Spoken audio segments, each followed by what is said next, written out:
अब ब्लड के अध्ययन को क्या बोल रहे हैं? हेमेटोलॉजी। लॉजी दैट मीन्स अध्ययन करना। जहां भी आपको लॉजी वर्ड दिखाई दे दैट मीन्स इसका अध्ययन होता है।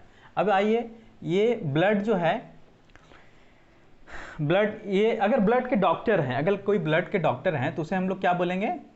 तो उसे हम बोलेंगे हेमेटोलॉजिस्ट। क्या बोलेंगे? हेमेटोलॉजिस्ट। यहाँ पे IST लग गया, Y हट के IST, और जिस चीज़ में भी IST लग जाए तो वो उसके विशेषज्ञ हो गए। जैसे डेंटिस्ट, वो दांत के अगर कोई डॉक्टर हैं तो उसे हम लोग क्या बोलेंगे? डेंटिस्ट। अगर कोई हृदय रोग विशेषज्ञ हैं तो उसे क्या बोलेंगे? कार्डियोलॉजिस्ट। अगर कोई ब्रेन के डॉक्टर हैं तो उसे क्या बोलेंगे? न्यूरोलॉजिस्ट। जहाँ भी हमें IST देखने को मिलेगा उसके विशेषज्ञ हो जाएंगे वो। और लॉजी का दैट मीन्स अध्ययन, उस चीज़ का हम लोग अध्ययन करेंगे। जैसे ब्लड के अध्ययन हेमेटोलॉजी, सेल के अध्ययन को क्या कहेंगे? साइटोलॉजी, उसी तरह माइकोलॉजी, उसी तरह फाइकोलॉजी। तो इस तरह से जहाँ भी लॉजी वर्ड आए तो हम लोग समझेंगे कि उस चीज़ के अध्ययन के बारे में कहा गया है। अब देखिए, ये ब्लड जो है ये एक कनेक्टिव टिश्यू है। ब्लड क्या है? एक कनेक्टिव टिश्यू है। कनेक्टिव टिश्यू, संयोजी उत्तक, कनेक्टिव, कनेक्ट करने वाला। अब ये क्या कर रहा है? इसे कनेक्टिव नाम क्यों दिए हैं ब्लड को? क्यों? अब कनेक्टिव, कनेक्ट से बना है कनेक्टिव। ये कनेक्टिव यहाँ पे आई भी लगी, दैट मीन्स एडजेक्टिव से शो कर रहा है। तो कनेक्टिव मतलब हम उसे कनेक्ट कर रहे हैं। जैसे आप किसी से कनेक्ट कर रहे हैं दैट मीन्स जुड़ रहे हैं, तो वो आप क्या हो गए? उससे कनेक्टिव हो गए। तो यहाँ पे ब्लड क्या है? पूरे अंगों से जुड़ा हुआ है। पूरे अंग, हमारे बॉडी का ऊपर से लेके नीचे तक पूरा इसका जुड़ाव है हर जगह। तो इसी के लिए इसे हमें क्या बोलेंगे? कनेक्टिव टिश्यू, संयोजी उत्तक। हाँ, इसे हम लिक्विड कनेक्टिव टिश्यू भी बोलते हैं। क्यों? क्योंकि ये तरल अवस्था में होती है। कौन? लिक्विड। ब्लड को सर्कुलेटरी सिस्टम भी बोलते हैं। क्यों बोलते हैं सर्कुलेटरी सिस्टम? देखिए, सर्कुलेटरी सिस्टम, सर्कुलेटर, सर्कुलेट मतलब घूमने वाला। तो ब्लड क्या है? हमारे पूरे बॉडी पे क्या हो रहा है? सर्कुलेट हो रहा है, ऊपर से लेके नीचे तक पूरे बॉडी में वो क्या हो रहा है? सर्कुलेट हो रहा है। तो इसीलिए हम लोग इसको क्या बोल दिए? Circulatory system. भी एक मतलब सिस्टम है, उसका वो अंग है सर्कुलेटर। सर्कुलेटर की, सर्कुलेटरी सिस्टम की तरह काम कर रहा है कौन? ब्लड। तो ब्लड को अध्ययन को क्या बोलेंगे? हेमेटोलॉजी। इसके डॉक्टर हो गए हेमेटोलॉजिस्ट। और ये एक कनेक्टिव टिश्यू है, और ये एक सर्कुलेटरी सिस्टम के अंतर्गत आता है। सर्कुलेशन की तरह यह काम करता है ब्लड। आइए, अब हम लोग ये देखेंगे कि ब्लड जो है हमारे बॉडी पे कितना होना आवश्यक है। अगर उससे कम है दैट मीन्स आपके लिए, आपके स्वास्थ्य के दृष्टिकोण से वो अच्छा नहीं है। तो ब्लड हमारे बॉडी पे कितनी होनी चाहिए? तो आपके टोटल बॉडी जो है, टोटल बॉडी जो है, उस टोटल बॉडी के जो वेट हैं, उस वेट में आपका टोटल बॉडी का 7% होना चाहिए। कितना होना चाहिए? 7%। आपका टोटल बॉडी, अगर सपोज लिए आपके बॉडी का वजन है 70 kg, ठीक है, तो इस 70 kg का 7% हम लोग निकाल लेंगे, ठीक ना? तो कितना निकल जाएगा? अप्रोक्स 5 लीटर आपके शरीर पे, आपके बॉडी पे ब्लड होनी चाहिए। तो आप 7% वहां से आप निकाल लेंगे। अगर उससे कम है अगर आपके बॉडी में, तो ये समझिए कि आपके बॉडी पे ब्लड कम है। आइए, अब हम देखेंगे कि मेल में कितना होना चाहिए लीटर में। तो 5 से 6 लीटर मेल में जो है जनरली जो देखा जाता है कि 5 से 6 लीटर ब्लड होता है, ह्यूमन ब्लड। इसमें किसमें? पुरुष में। अगर ये चीज हम फीमेल में देखें, फीमेल में तो 4 से 5 लीटर। 1 लीटर जो होती है वो महिलाओं में थोड़ी ब्लड कम होती है, ½ लीटर या 1 लीटर ब्लड कम होती है। तो मेल में हम लोग एग्जाम की दृष्टि से भी पूछा जाता है कि पुरुषों में जो है सो कितनी मात्रा में ब्लड होती है, तो 5 से 6 लीटर औसतन, और फीमेल में 4 से 5 लीटर। ठीक है, याद रहेगा ना? महिलाओं में कम होता है ये तो आपको याद ही हो गया होगा। अब इसे दूसरे साइंस में ना जोड़ लें, ठीक है, कि महिलाओं में कम है तो वो लोग ताकत में कम होती है, हो भी सकता है। चलिए, अब हम लोग देखेंगे कि ब्लड का जो पीएच मान होता है, एग्जाम में पूछता है कि पीएच मान कितना होता है, तो 7.4%। ब्लड का पीएच मान कितना हो गया 7.4%। ये पीएच क्या है, ये power of hydrogen, power of hydrogen, power of hydrogen है जो 7.4 है। एक्चुअली कोई सॉल्यूशन है, उस सॉल्यूशन में कितने हाइड्रोजन आयन है उसके लिए हम लोग क्या करते हैं, एक स्केल लेते हैं और उससे हम लोग मेजरमेंट करते हैं। तो उस मेजरमेंट के आधार पे ही हम उसे हम बोलते हैं। अब 7.4 है तो देखिए 0 से अगर 7 है, इस बीच में है power of hydrogen, hydrogen ion, तो ये हमारा एसिडिक हो जाएगा और ये हमारा बेसिक नेचर का, ये क्षारीय हो जाएगा और ये अम्लीय। अगर 0 से 7% के बीच में अगर पीएच मान रहे किसी भी सॉल्यूशन का तो वो क्या हो जाएगा, अम्लीय। और अगर 7 से लेके 14 के बीच में रहेगा तो वो क्षारीय हो जाएगा। अब ये जो 7.4 है दैट मीन 7 से थोड़ा सा आगे बढ़ रहा है तो हल्का क्षारीय हम कह सकते हैं। अगर ब्लड के बारे में जाने कि ब्लड कैसा है तो हल्का हम उसे क्षारीय बोलेंगे, ठीक है। अब ब्लड के बारे में जनरली आप देखे होंगे क्षारीय, कभी जनरली बचपन में अगर हाथ उठ कट जाते थे तो हम लोग मुंह में ऐसे लेके ये कर लेते थे, तो वहाँ पे उसका टेस्ट आप देखे होंगे कि हल्का क्षारीय लगता है। आइए अब हम लोग और आगे जानेंगे ब्लड के बारे में। तो ब्लड जो है इसके दो पार्ट होते हैं, ब्लड के दो पार्ट हैं, एक हमारा लिक्विड पार्ट है और एक हमारा सॉलिड पार्ट है।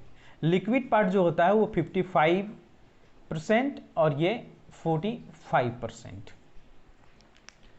ब्लड एक लिक्विड पार्ट है, एक सॉलिड पार्ट है। लिक्विड पार्ट कितना 55% और सॉलिड पार्ट हमारा कितना 45%। कहीं कहीं किसी किसी किताबों में आपको ये 60% मिलेगा तो फिर इसे आप 40% देख लेंगे, ठीक है।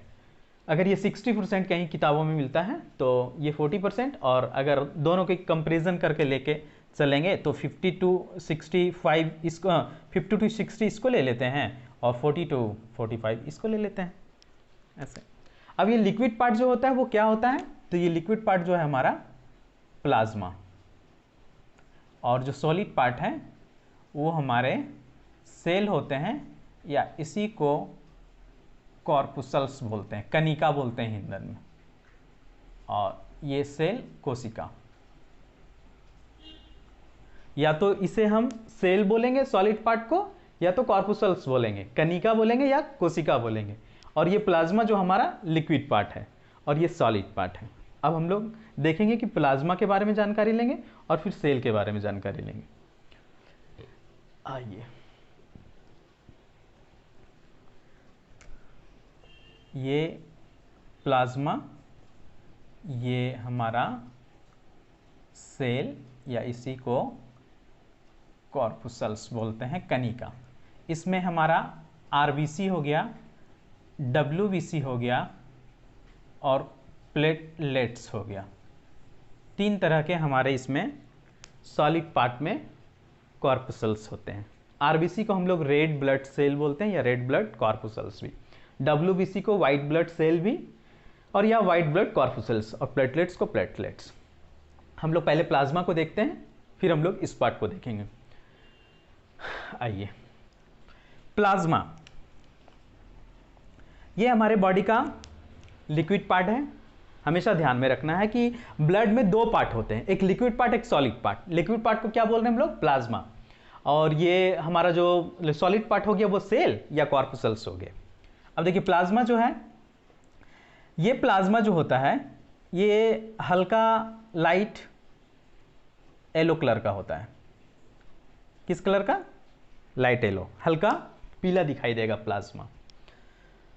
आपने जनरली आप देखे होंगे जब आपके ब्लड को कभी जांच वगैरह कराने गए होंगे, मलेरिया वगैरह या किसी और डिजीज़ का, तो जब आपके ब्लड को लिया जाता है और उस ब्लड को थोड़ी देरी छोड़ दिया जाता है तो आप देखे होंगे उसमें ऊपर में कुछ पीला सा दिखाई पड़ता है, वही हमारा प्लाज्मा होता है। और एक्चुअली उससे हम लोग सीरम पार्ट को निकाल लेते हैं। इस प्लाज्मा के ही अंदर होता है सीरम पार्ट। हम लोग जब डिजीज़ को पढ़ेंगे तो फिर हम लोग बहुत डिटेल से उसको देखेंगे।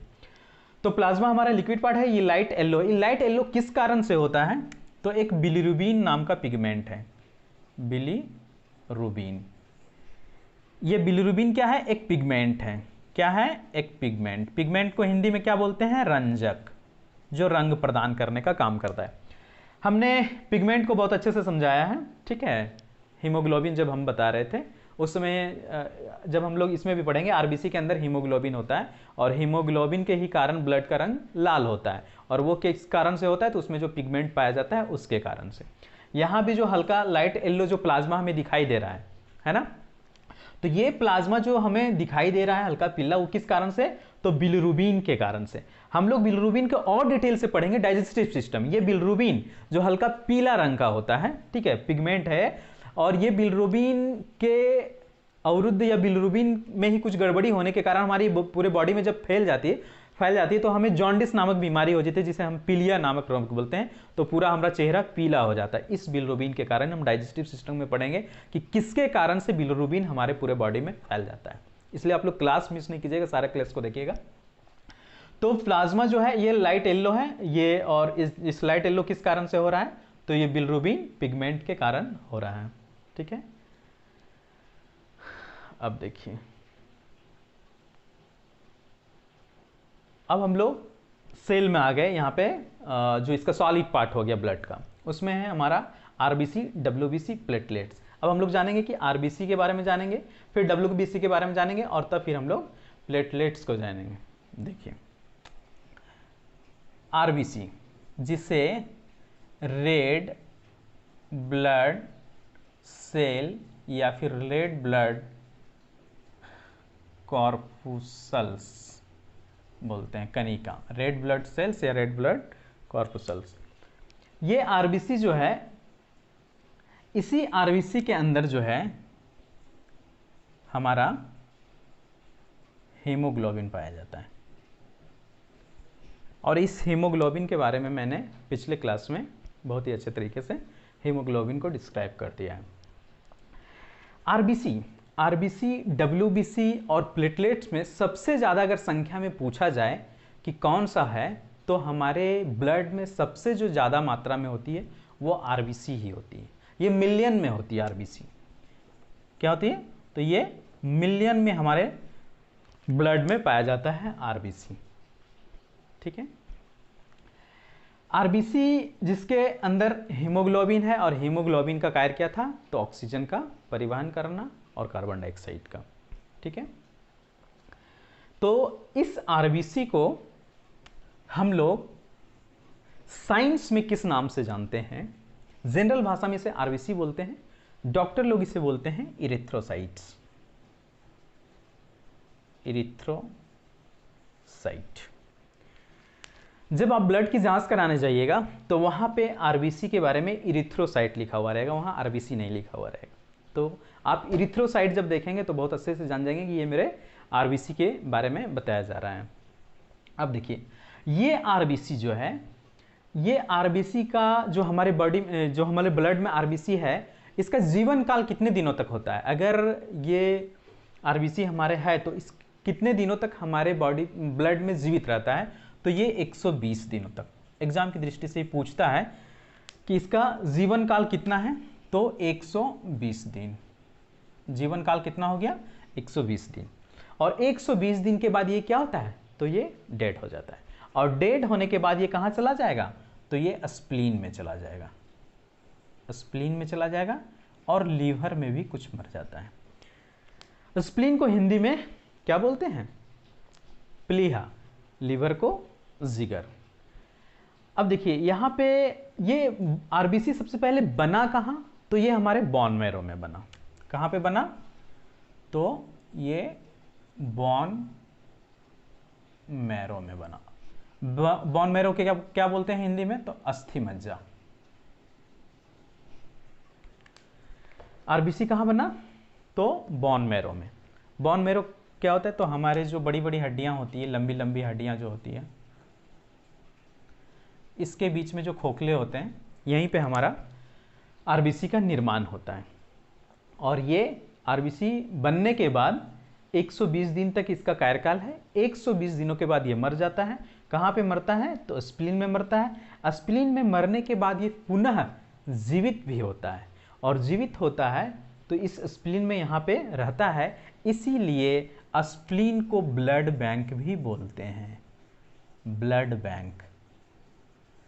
जब हमारे बॉडी में कभी किसी डिजीज के कारण जब हमारा बोन मैरो में ब्लड ना बनने लगे, आरबीसी ना बनने लगे, तो वो स्प्लीन में जो स्टोर है उस ब्लड का यूज कुछ दिनों तक वो करता है।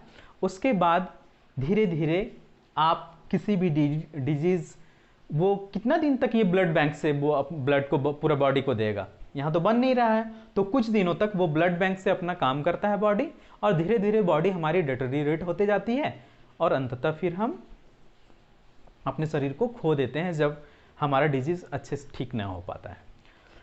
तो ये आरबीसी के बारे में था, और हम लोग अब डब्ल्यूबीसी के बारे में जानेंगे। हमें लगता है बहुत अच्छे से समझ गए होंगे आरबीसी को। आरबीसी को रेड ब्लड सेल या रेड ब्लड कॉर्पुसल्स भी बोलते हैं। इसमें हीमोग्लोबिन पाया जाता है जो ऑक्सीजन और कार्बन डाइऑक्साइड का परिवहन करता है। और एक ये बात यहाँ ध्यान रखने वाली बात है कि जो हमारे ब्लड में है वो